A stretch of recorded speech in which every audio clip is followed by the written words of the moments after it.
Testing, yabba dabba doo. Hi everyone, yabba dabba doo here, the internet's busiest music nerd. You know who it is.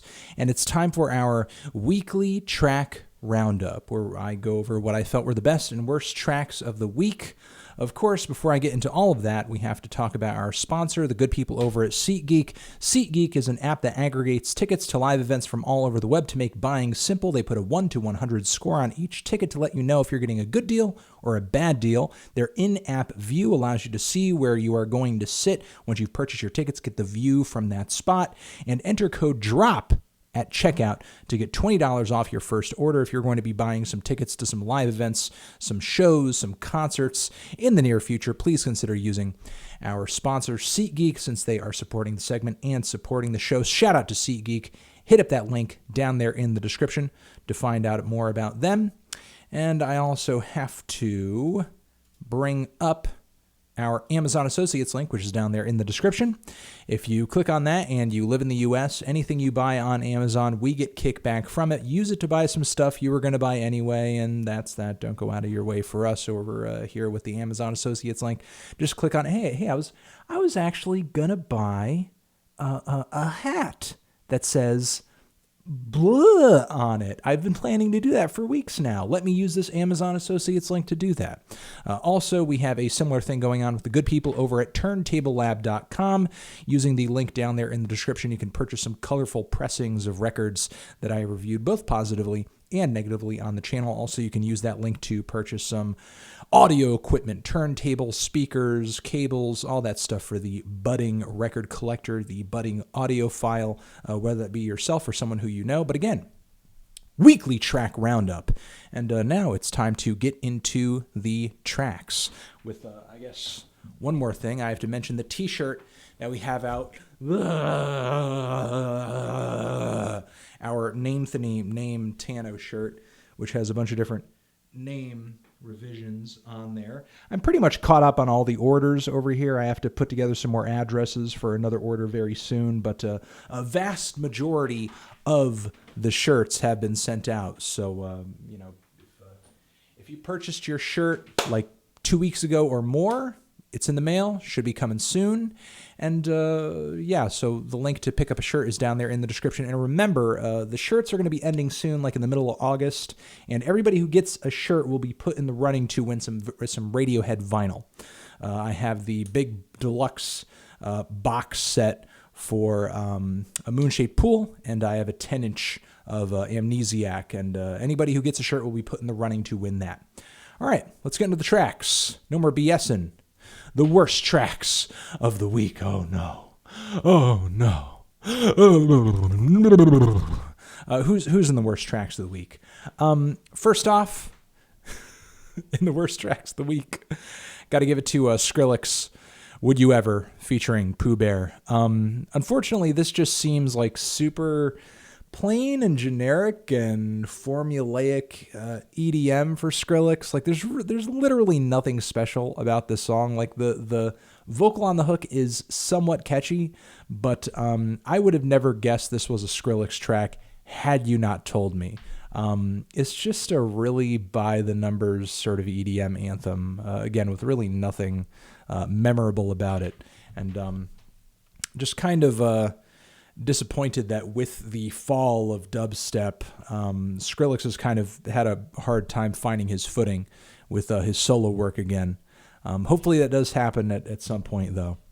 Moving on from there, the new Mick Jagger song featuring Skepta, England Lost, which is pretty much a musical reflection of a lot of the recent political happenings in the UK, many of which have indirectly or directly something to do with immigration, Brexit, that whole thing.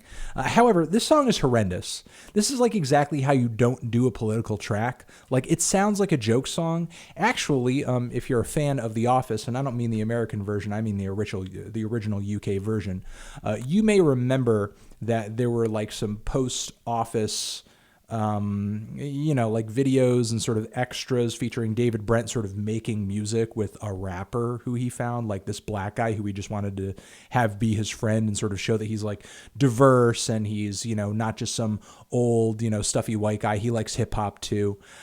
He's bringing in this dude to sort of rap on his tracks. And that's kind of exactly what this sounds like. It sounds like a David Brent joke song, like David Brent trying to write a political track or write like a meaningful song to get other people to like him. It's just a really ridiculous song. And Skepta's verse is awful. Like the Macaulay Culkin line is terrible. And I don't know. It's really just one of the worst songs I've heard this week, and I don't really think I could say anything else about it further than that. But it's actually maybe just slightly better than this new Macklemore song, Marmalade, which is this garbage new track out he has featuring Lil Yachty, which was actually so bad I didn't even stick around for the Lil Yachty verse. This song is that terrible. It's really just kind of a by-the-numbers pop rap track with Macklemore slathered in a little bit of auto-tune, a little effects on his voice to get him to sound like some rapper who is sort of cut from the same cloth as Lil Yachty, but he just sounds really fucking awkward with so many corny bars throughout this song, where it seems like the irony, the tongue-in-cheek attitude, that sort of, like winky, flirty kind of vibe that usually comes through on Macklemore's voice that I think he gets, at least for me, kind of a pass for saying some of the bullshit that he does with. It's just really not here. The song's just a little too dumb and self-serious, in my opinion, to sort of get away with just how silly it sounds. But that's it for the worst tracks of the week. Let me get into the songs where I was just, kind of meh on, a little on the fence. Wanted to mention them, wanted to shout them out because you guys might be a little more into them than I am, but still worth a nod. For one, this new single from YG YNS featuring Blac, Youngsta, and YFN Lucci. Just kind of a by the numbers YG track at this point, but a by the numbers YG track is certainly better than a bad YG track. You got kind of that West Coast vibe on there, good beat, some decent flows, good head bobs all over this thing, lots of gritty, sexual, violent lyrics. He's not fucking around. It's a decent song. It's a decent track. Give it a nod. Also, this new track from Takashi 69, Zeta 0.5 featuring famous Dex, Schlosser, and Dalyb. Hip-hop is pretty much new metal now. That's essentially what this song is telling me. And I'm not 100% unhappy with that. It's kind of a fun track. It's a little nutty and really gimmicky. In 15 years, this will not age well, but it's pretty fun for right now. So I guess we'll leave it at that. Kesha has a new track out. Of course, she's promoting her new record that's coming out very soon with another track that sort of has a lot of themes of, letting go of the past, letting go of pain, letting go of trauma, letting go of all the bad things that have happened to you. It's looking toward the future, but also very nostalgic. It's very uplifting. It's very bright. It's very positive. There are a lot of corny sort of clips of her as like a little baby and a little kid sort of spliced throughout the music video. It's okay. It's definitely not hitting me as well as the first big ballad from this album did, but it's certainly not as bad as the last single. So, we will leave it at that. It's okay. I'm not crazy about it, but, this is, I guess, the most I've been tolerating any songs leading up to the release of a Kesha album ever. So, there's something to be said about that. Moving on from there, Converge has a new single out, A-side and a B-side. The A-side, I Can Tell You About Pain, I think is just kind of your average Converge track. It's very noisy. It's got some angular guitars in there, a couple post-hardcore elements in there. It's very aggressive, but definitely not so much that it's flooring me or wowing me or making me feel like this is new ground for Converge. Definitely not as exciting as some of the lead singles that I heard from their last record. However, I am actually very impressed with the B-side of this single, Eve, which is actually really slow, sludgy, dynamic, and epic. Reminds me of some of the slower records or cuts from their last record, except, kind of explored a little bit more deeply. I don't know. I'm just kind of a little on the fence here. In one breath, it seems like the band is really experimenting and pushing forward and trying something a little different. In the other breath, it's like they don't really want to let go of those things that they know their fan base kind of expects of them. I don't really know. It's definitely worth a listen, but it's not the best teaser track I've heard of a Converge record ever. Moving on from there, Belle Sebastian, We Are Beautiful. Very bland, uninteresting new single from the band. Unfortunately, I was not very intrigued by some of the dancier tracks from their last record, and they're going even further in that direction on this new single over here with like a break beat and like, this some ridiculous electronic elements, which... when that stuff was trendy and it was in vogue and it was ruling the charts, you guys weren't into these sounds then, so why are you sort of dabbling in them in a kind of cutesy way now? It just does not fit the band. It just does not fit their style. It just seems really like window dressing for a lack of solid song ideas. I really don't know what to think of Belle and Sebastian at this point. I mean, of course, they have so many amazing records in their back catalog, but between this last album and what I'm hearing with this new single over here, the future does not look bright, in my opinion. Future does not look bright. Moving on from there, Alvvays. Actually, this song is not too bad. Like, again, the problem and the issue that I've had with Alvvays always is that they don't really have that distinct or memorable of a sound. I would have never guessed that this was Alvvays if you had not told me. However, it is actually a decently written song. Like, it's one of the few tracks from this band where it seems like there's a strong theme melody, a strong lead vocal, and like lyrics I can actually kind of invest in and care about.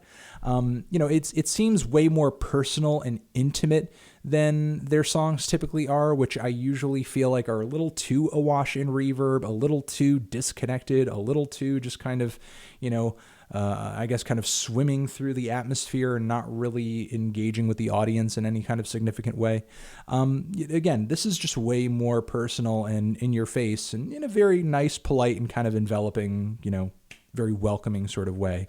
Really do like this tune quite a bit.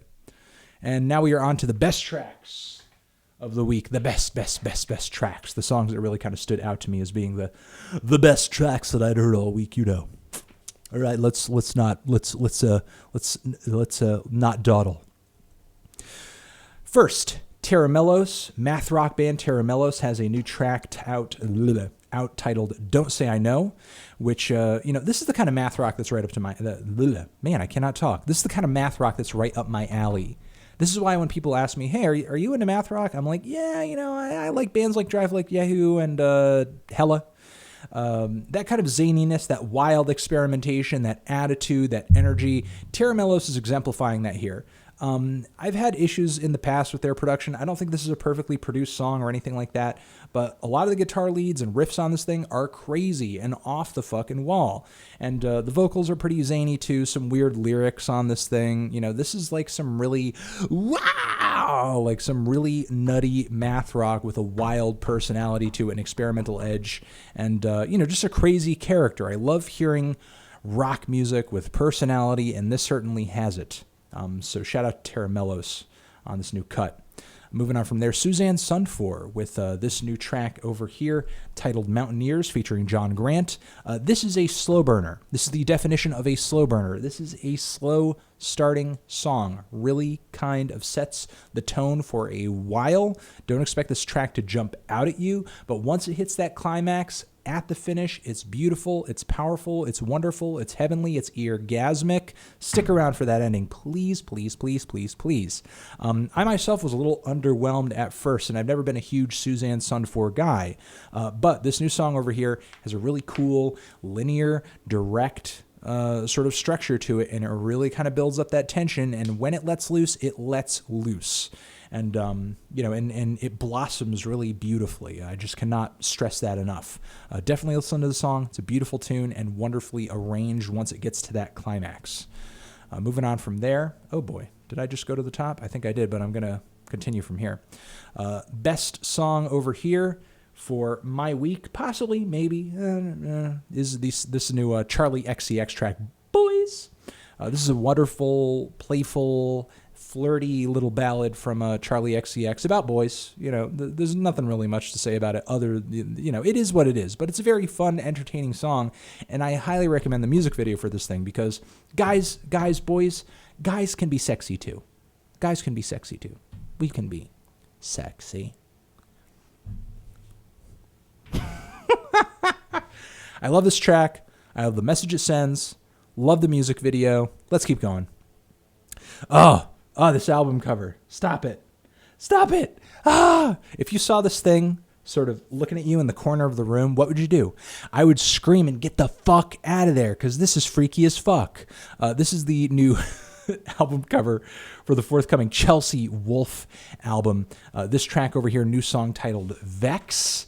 And man, this song is dark as hell. Not only is it heavy and dense and foreboding like a lot of the material from her previous record, but also she brings in some crazy, deep, guttural, like death metal vocals into the fold on this track, and I think it does her sound wonders. It does her sound wonders. It does a lot for the track. Sounds heavy and aggressive as hell, and I'm just loving the direction that Chelsea has been going in. I mean, metal has always been sort of a reference point for Chelsea, certainly in her music, but now she's just like fully embracing it, and like the sound is just great.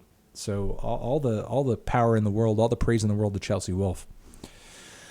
This new track over here from the Killers, which I'm really surprised that I loved. Killers Run for Cover. This is just a really peppy, energizing pop rock track with just a lot of guts. I don't know, man. It's just a song with a lot of guts. This is the most energized and electrifying I've heard the Killers sounding in years. And while I'm still not anticipating the album that they're going to be coming out with soon will be great, this is certainly going to be a highlight for me on that record. Beautiful song, and definitely one of the most fun singles I've heard this year. And the last track I want to shout out is the new Ski Mask, the Slump God song, Catch Me Outside. He came out with a little tape, a little project recently that was on the front page of iTunes and Apple Music that I gave a listen to. There were some good songs on there. There were some good bangers. Please do not underestimate Ski Mask, the Slump God. He may seem like another one of these SoundCloud rappers, but he's a little darker. He's a little stranger, and this dude has a crazy flow. Like, it gets insane on that new album, how fast he flows. I'm not saying that his lyrics are super deep or anything, but he does have some very funny and weird references that he pulls from on time to time. I wouldn't say that's so much the selling point of this new track over here. This new song has some really kind of crazy, off-kilter, very funky production, and his flow is just like so... He just hits some crazy pockets all over this beat, and it's just so freaking polyrhythmic and groovy and insane. I like the music video, too. Kind of feels like an acid trip out of Fear and Loathing in Las Vegas or something like that. It's just really off the wall and insane.